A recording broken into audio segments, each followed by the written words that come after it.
I'm going to talk about the Chronicles of Narnia, along with others of the writings of C.S. Lewis. These are extraordinarily well-known books. They were all written over a short period of time in the early 1950s. Lewis was a Cambridge academic. He was a expert in medieval and Renaissance literature, and has now become probably one of the most read writers in the history of the English language. His Narnia books are, classics of children's literature. They've been adapted many times. They show every sign of sort of holding their appeal. His writings on popular Christianity have often become, many of them have become classics. They're all still in print and are often referenced by contemporary writers, like the well-known evangelical pastor and writer and general thought leader Timothy Keller. I remember in one of his books he quotes Lewis a lot. And his Interplanetary trilogy is a really interesting contribution to science fiction that I may talk about at some length later. But at the moment, we'll just talk about Narnia. They are his best-known books. Plenty of people read them who never read any other C.S. Lewis. And they fit very neatly into the general line between fantasy and science fiction, which is, with, generally speaking, fantasy looks back and science fiction looks forward. Now, what they find in those directions can vary deeply. You can have, progressive fantasy. You can have kind of reactionary science fiction. There's no question about that. But in general, those are their sort of like directions. Fantasy tends to use established tropes, old ideas, old symbols, old whatever, and science fiction tends to use newer stuff. Lewis, as an expert in the Renaissance and in medieval literature, as a friend of J.R.R. Tolkien and a bunch of other sort of Oxbridge writers, he was extraordinarily familiar with the symbology of European fantasy, and his Narnia books are something of an attempt to reconstruct those tales, but in a way that might sort of fit children growing up in the UK in the 1950s. And because of this, he his most famous one of the Narnia books, and the first one, The Lion, the Witch, and the Wardrobe, is one of those magic door books. This is where there's like an entrance into a magical world in our world, accessible usually just to a child and perhaps a trusted or favored adult. In this case, it's a wardrobe. There are 4 children there. They're called the Pevensies, 4 siblings. Let me see if I can. Peter, Susan, Edmund, and Lucy. And they are evacuees from World War II. They've been sent away so that they will not be at risk if any city should be bombed. And they're living in this old country house with like an eccentric old man. And there's no other real children around. You get the sense they don't have a lot to do, so they're playing hide and seek. And Lucy hides in this old wardrobe up in the attic and finds in the back of the wardrobe a magical land, the land of Narnia. Narnia is a great magical land. It's full of animals that can talk. It's full of, fantastic sapient creatures like Mr. Tumnus, who's a faun.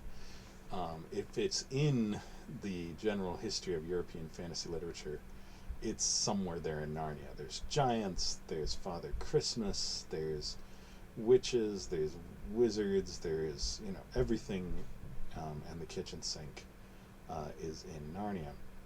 And the authority in Narnia is a lion named Aslan. Aslan is kind of he's the final authority over the world. And he interacts with the characters all the time, although usually only for brief touches. And the events of Lion, the Witch, and the Wardrobe, as Aslan has been gone for a long time, and Narnia has been plunged into endless winter and fallen under the control of a evil being called the White Witch. And now Aslan is back and is going to put things to rights. The children are mostly onlookers to these events, but Edmund, who didn't believe Lucy when she told him about Narnia, and then once he gets there, falls under the sway of the White Witch, does have some impact on the story.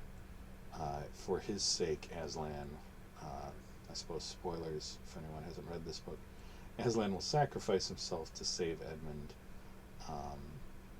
and is, ripped apart, well, killed by the White Witch and her followers, only to rise again renewed. And the implication is that this sort of sacrificial element, this sort of substitutionary atonement for fallen people, is like the very heart of Aslan's message and of his authority and his decency in the world. And they put Narnia to rights, and the children become kings and queens, and they rule there, and then they age, and when they get older, they somehow stumble back through the wardrobe and find that it's only been a few hours. The wardrobe has sort of TARDIS time compression properties, and they're back in their youth in the real world, and they've had this amazing maturing adventure. It's a really good book, and in the next 6, Lewis uses Narnia, especially the Aslan part of it, to share all sorts of thoughts and lessons and images and visions about faith and trust and virtue. And it's really a great sort of spiritual adventure. I would say that's really the heart of Lewis's work in many things, not just in Narnia, is he saw life as a great spiritual adventure. He is romantic about it. He and I think that's a huge part of his appeal, is he reaches people when they are looking and yearning for something to give their lives towards, as a way to engage with things, to make decisions about things. And Lewis says you can do this kind of grand, you can approach life as sort of a grand challenge to right action and right thinking, to caring for others, to sacrificing your ego for the sake of a greater good.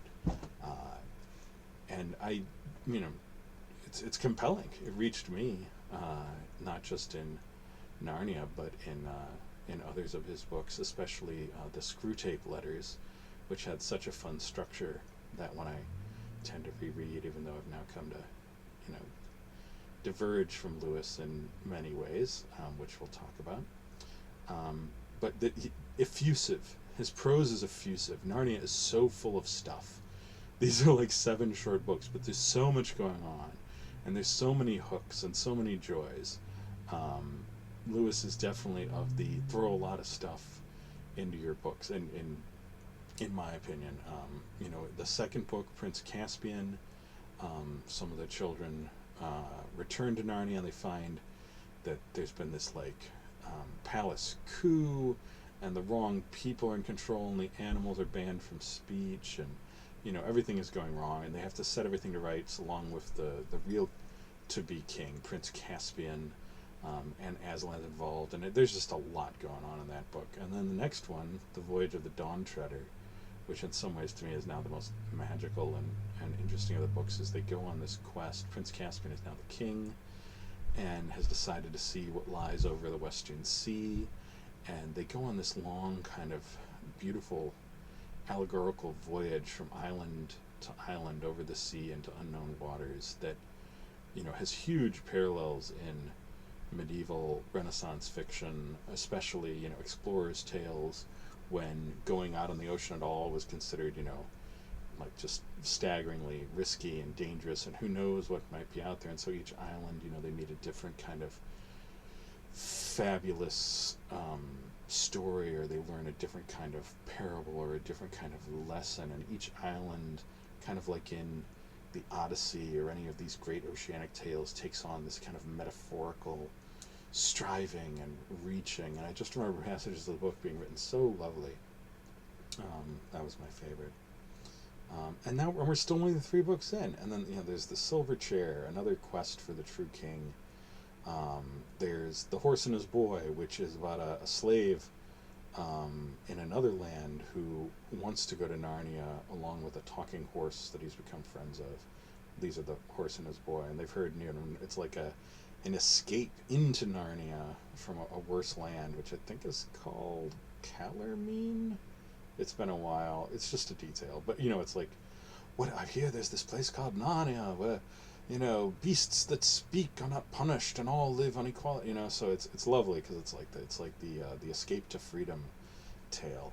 Then there's The Magician's Nephew, where we learn about the origin of Narnia in the first place and how it came to be linked to our world, the origin of the White Witch. And then finally there's The Last Battle, in which, again, the true king of Narnia has to struggle with a false prophet, a false Aslan, who is winning over people to his cause and to his false message. There are some pretty obvious parallels to the Christian message. Lewis was definitely a fervent Christian, but not as many as is sometimes said, and there's a lot of stuff in the books that is just kind of left sort of like generally meaningful in a spiritual sense. There's a lot of there's certainly a lot of fantastic creatures. Pan, I think, makes an appearance at one point, the god Pan himself. Father Time shows up at one point. It's more like just an imaginative swelling of like the whole Western heritage, which includes the Christian message, especially some of the elements of Aslan, like his willingness to sacrifice himself for Edmund is a pretty clear parallel to Christ's willingness to sacrifice himself on the cross for a fallen mankind. But Aslan is generally more of a paternalistic type of figure, more like Father God than Jesus, who became man, and walked among us as a man, and this sort of thing. Okay, so there are a few things that I want to say about the Narnia books. One is Lewis was definitely he was definitely a conservative. He was a conservative in many ways, religiously, philosophically, politically, and it comes out in his writing. It wouldn't, the guy's own opinions are one thing, but in the rhetoric of his work, it's very strong. For one thing, there is the, continued celebration of aristocracy and monarchy, which, even if it is in a fairy tale setting, it's not to be completely ignored. These were not desirable states of political enterprise. They had a lot of problems and a lot of cruelty, which is why, Narnia keeps having continued problems, is because I can't help but notice they keep believing in kings, even if it's implied that, like, good kings, like the children from England when they're there, they're always being succeeded by bad ones or being overthrown or what have you. So that's one thing. The other is that in the rhetoric of his work, in the way that Narnia works, there's no real room for improvement. There's only room for the restoration of what once was perfect. So, Aslan is gone, but he will come back. And the goal there is to kind of hold the faith. There's no question of sort of like trying to put together a Narnia that doesn't need Aslan. There's only like, just hang on and be ready for when he returns. There's no question. We don't learn anything about Narnia's day to day problems. I mean, it's a fantasy universe for children, but even so, how do all of these people just get along all the time?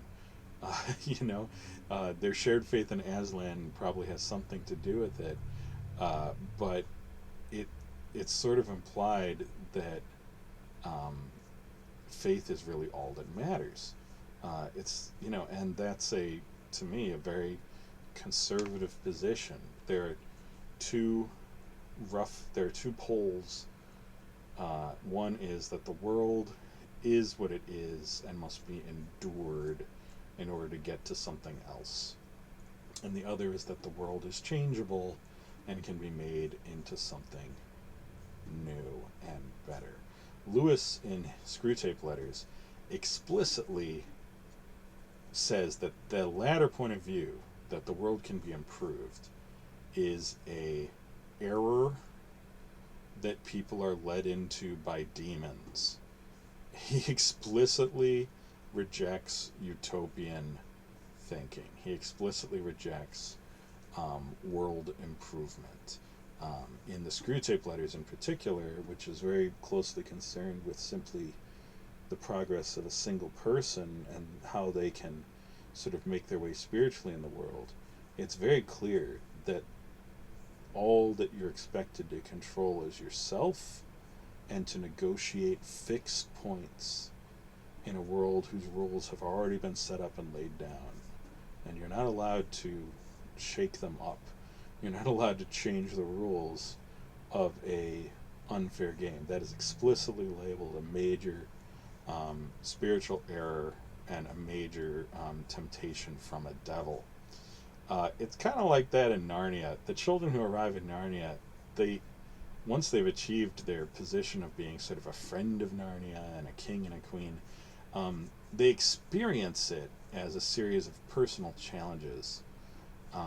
There's no sense in which they could have any kind of authority to challenge, say, Aslan, who is the final authority over the world, or to question his decisions. Like at one point, Aslan tells Susan and Lucy that they are not intended to fight. There's going to be a battle, and they're not intended to fight in the battle. Susan and Lucy do fight in the battle, I'm pretty sure, but possibly just in self-defense. It's definitely not like, there's definitely some gender bias there, and there's no suggestion that Susan and Lucy are like, but I would want to fight in the battle, That just doesn't happen. That would not occur to them. And I'm not sure what Aslan would say if they did, except, trust me, you're wrong. Which is kind of like Aslan's final answer to everything, and Aslan-type characters in world literature. These final authorities who are meant to be divine is, trust me, I'm right, and you're wrong. The way things happen is the way they had to happen, and I don't want to hear a lot of quibbling about it. At one point, Susan uses some magical potion she's had to help Edmund after the battle, to help him heal. And Aslan has given her the, like, okay, we got to go help some other people. And she's like, can we just wait a minute and see if Edmund's okay? And he's just very rough with him. He's like, do more people have to die for Edmund's? And really holds her up sharp. I don't want to imply that, like, Aslan's a jerk. He's often very loving, but it's the love of a paternalistic, controlling parental figure. And I think this is like the essential conservative element in Lewis's fiction, Narnia, but also in others, which is he is looking to give people a final authority over events in the world and to teach them to accept that final authority. He's not a monster. He wants that final authority to be good and loving, occasionally stern, just, caring, and so on. But ultimately, they're it. And the point of life is to align yourself with their wishes. The point of life in Narnia is to have faith in Aslan and to be brave in the pursuit of that faith and to do what he tells you to do.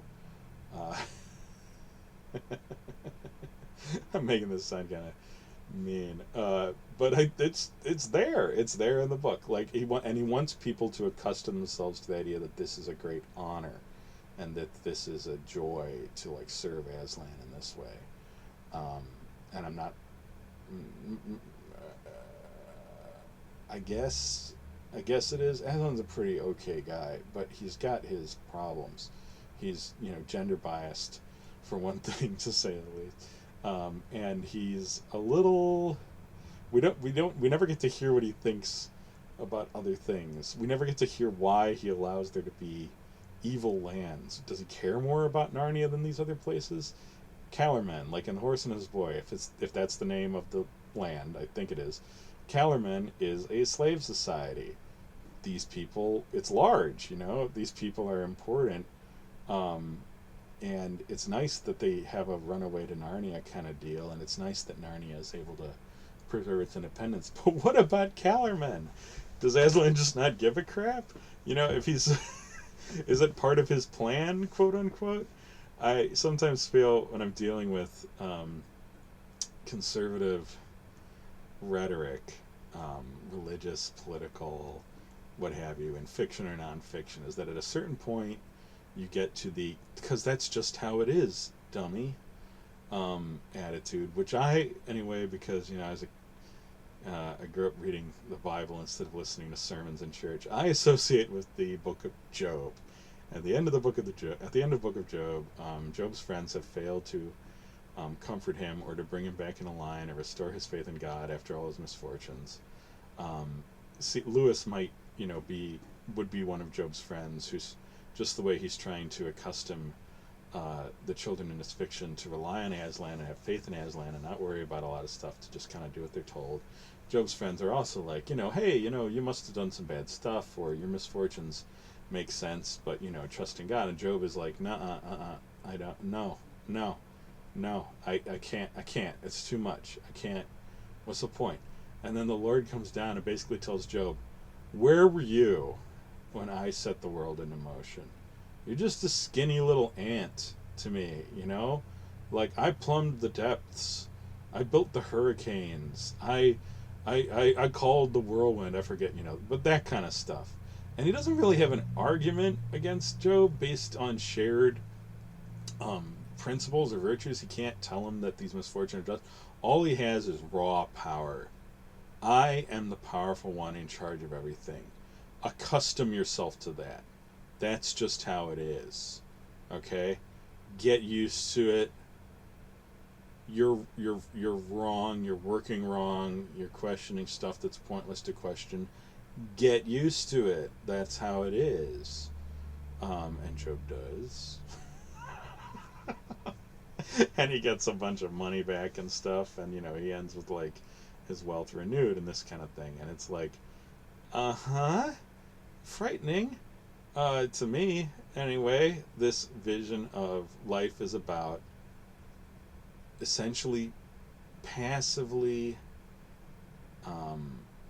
positioning yourself to fall into accord with like the greater powers, and although the powers that are represented by the God in Job, or represented by Aslan and Narnia, they're not like evil, but they are powerful, and more powerful than you.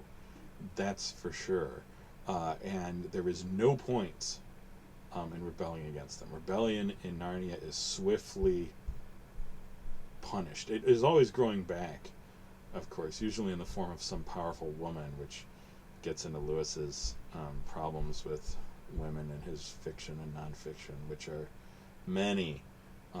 He's just a strong gender roles conservative, and not very did not think too well of female humans generally.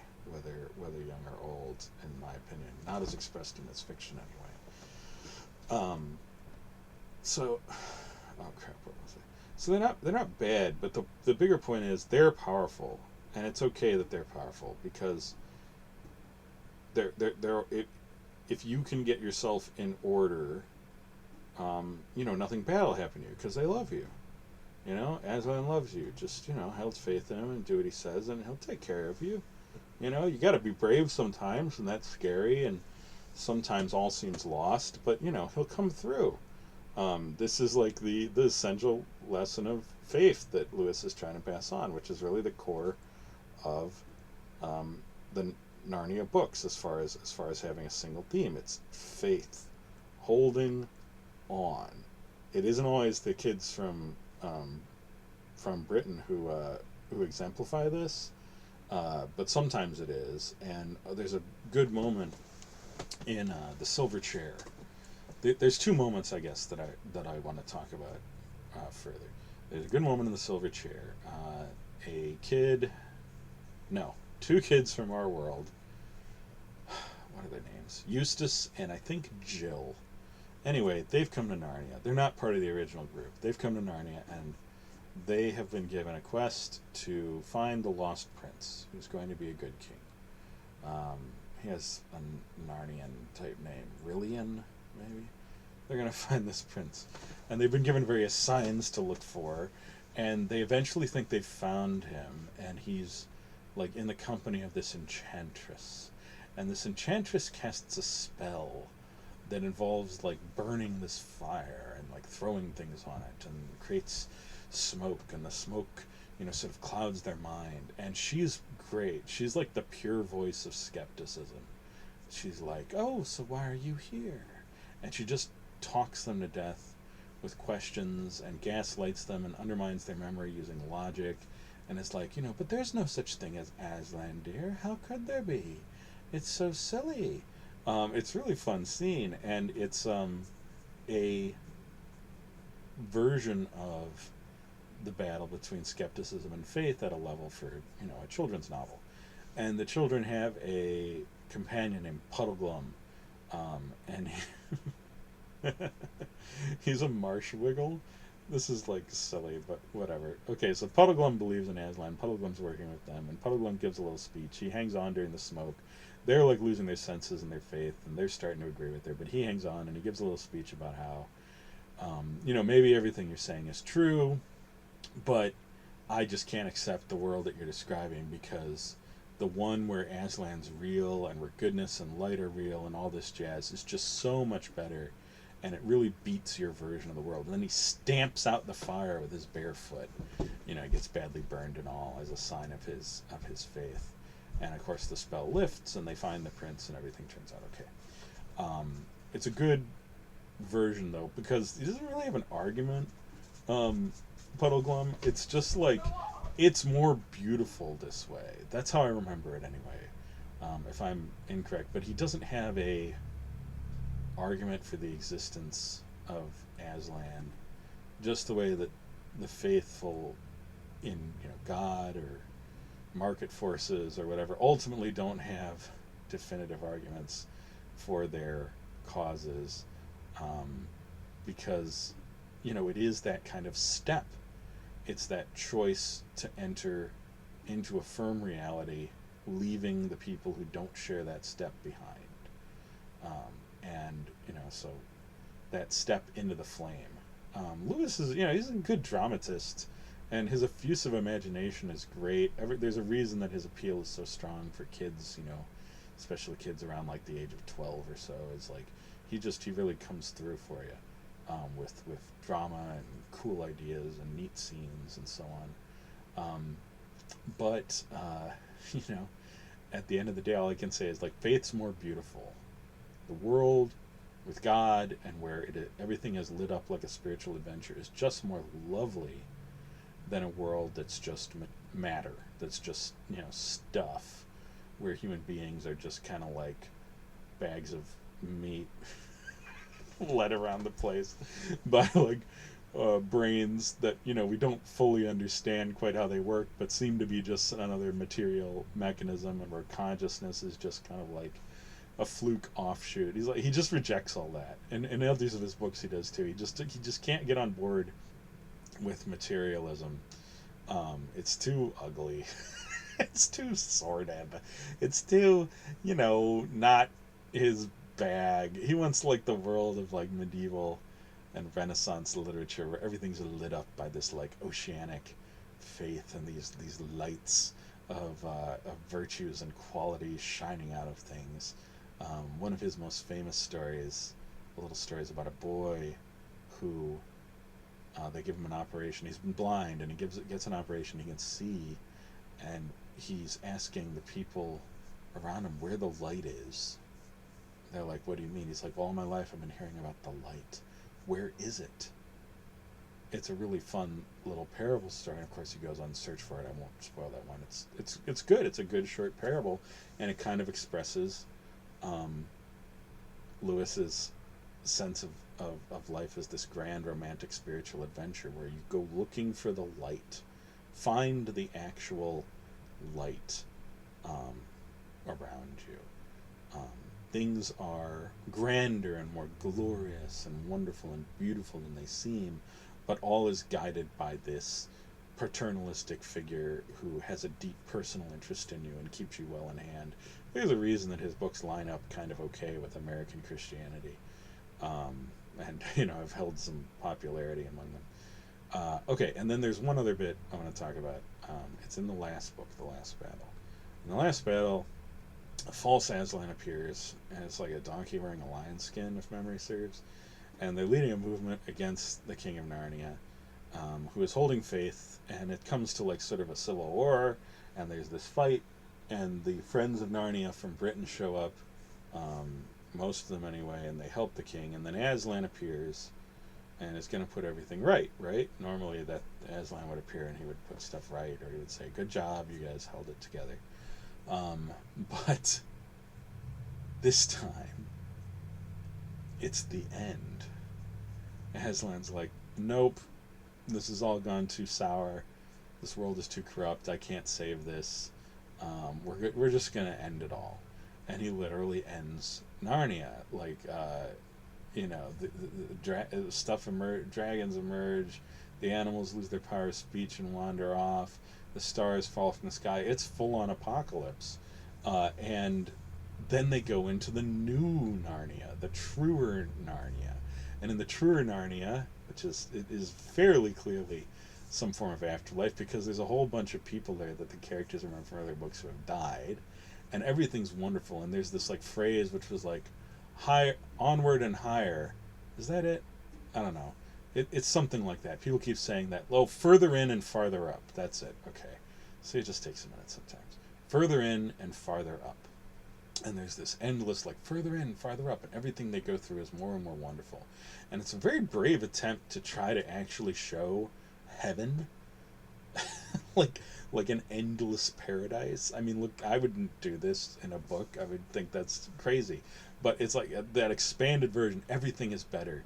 The air, everything fills you. You can run forever. You can leap. Your mind soars. It's this really epiphanic vision that kind of underlies a lot of Lewis's work, like the light story that I mentioned. And they're going through this, and then the friends of Narnia from Britain are like, "Oh, Aslan, we're going to be so sorry to leave you this time." And he says, "Oh, you don't have to leave me this time." And they're like, "What? Why?" He's like, yeah, no, this time you get to stay, because back in your world, you died in a train accident. Oh my goodness. And then there's like some bit about how like and this was just the start of the true story that went on forever and only got better and better and better. And it's the Christian vision of heaven as, delights forever and ever after and after. And I did not reread this one much. Parts of it are quite good. The false prophet stuff is really interesting. But when you get to the point where Aslan says, "It's all right, you're dead," um, it just bothered me. It bothered me as a kid, and it still bothers me now because um, this is where afterlife-based religions make me very nervous and unhappy, because I think if you did believe in an afterlife waiting for people who behaved well on earth according to the lights of whatever spiritual cosmos you inhabited, God or whatever, you would have to agree that this was a good end, that it's like good for these children. They're still children.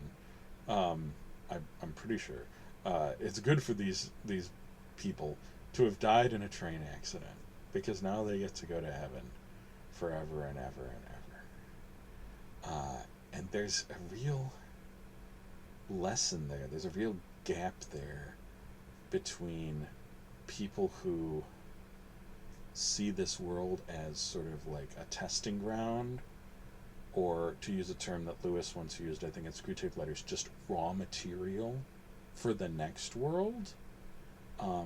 Then yeah, why would you care about utopia or about making things better in this world? Because the point is to get to the next world under the correct terms, so that you get to go further in and farther up forever with Aslan. You know? So whatever Aslan has decided is the way to live in this world, that's just what you do. This came up on the TV show The Good Place, which also has, an afterlife, and there's a character on there, not one of the main characters, who is just driven every second of the day to do good deeds, because he thinks that only if he does enough good deeds and scores enough points, quote unquote, will he be sure of a beneficent afterlife. And if you believe in an endless afterlife, then yeah, you better do things right here on Earth. This is your shot. This is your one shot. It doesn't seem like enough time for me, but whatever. Whereas if you believe that there is no afterlife, and this world is all you get, and this life is all that there will be, I think that I won't say it makes life more precious, but it's definitely differently precious. You have to value it differently. In the world of people who believe in a afterlife and this world as sort of a testing ground for those to enter,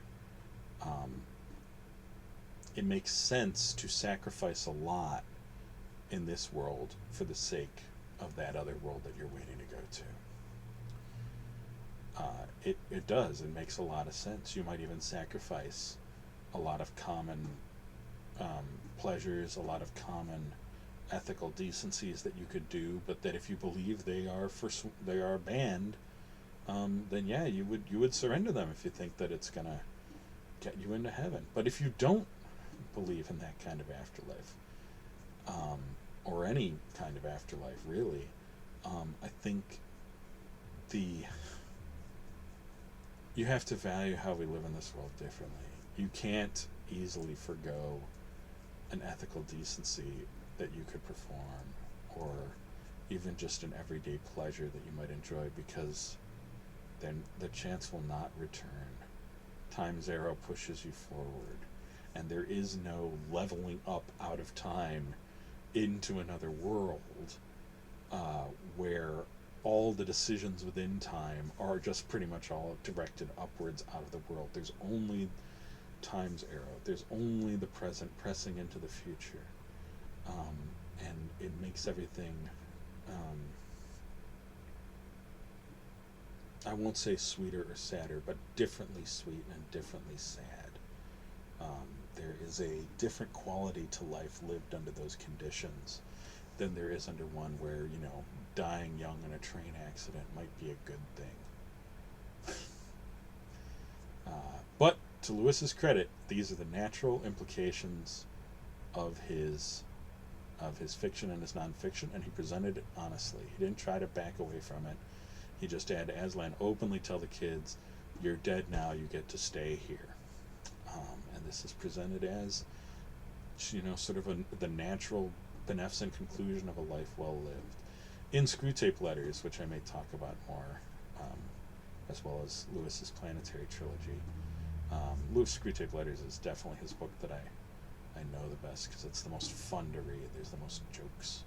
But in Screwtape Letters, at one point, um, one of the demons who is writing the letters writes to another demon, like, if you think about it, we don't really have a lot of people who we get a chance to tempt. We get a chance to do our demonic stuff on. So many of these humans die young, and then, or are, miscarried. He's like, I don't know why the enemy, they call God the enemy. He's like, I don't know why the enemy wants that. I don't know why we only have a few people, relatively few people, who have to learn to resist our sort of demonic blandishments for, 70 or 80 years. And he just sort of shrugs. And, Lewis is using the demonic voice, ironically, to present his views on the world. And I think that's really what he thinks. He's just like, it's just part of the plan. It's just how it is. Kind of like with Job. I don't know why there's scarlet fever. I don't know why so many pregnancies miscarry. It's just part of the plan. And we just got to learn to live with that and adjust to it and position ourselves with respect to the greater power of God. And I hope it's clear why that can be really dangerous. It can lead to a great deal of passivity and accepting of pointless suffering. It can lead to a lack of curiosity about matters that really should be investigated and could lead to a better life for the future, for people we'll never meet and see. And it can lead even to, I would say,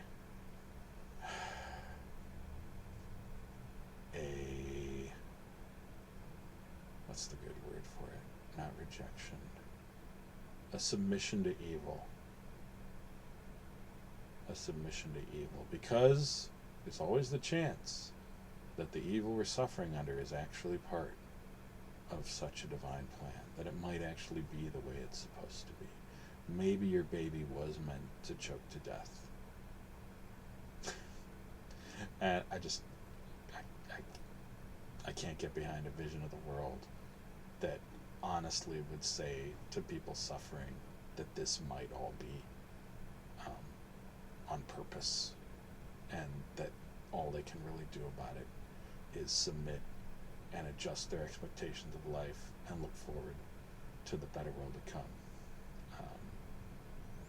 It's too full of despair. I know it's dressed up in the form of pie in the sky to come, and it's all going to be worth it, but it is a submission to despair and a freezing of ignorance, an extension of ignorance into the human future, locking people we don't know yet who will be born to come into flawed and cruel ideas. So unfortunately, that's kind of what some of Narnia has come to mean to me. Now, they are still fun books, and they have a lot of nice moments where specific villainies are countered, but it's always in the name of this greater submission to authority, and it's no longer funny or able to be elided over in my mind. Okay, that went dark.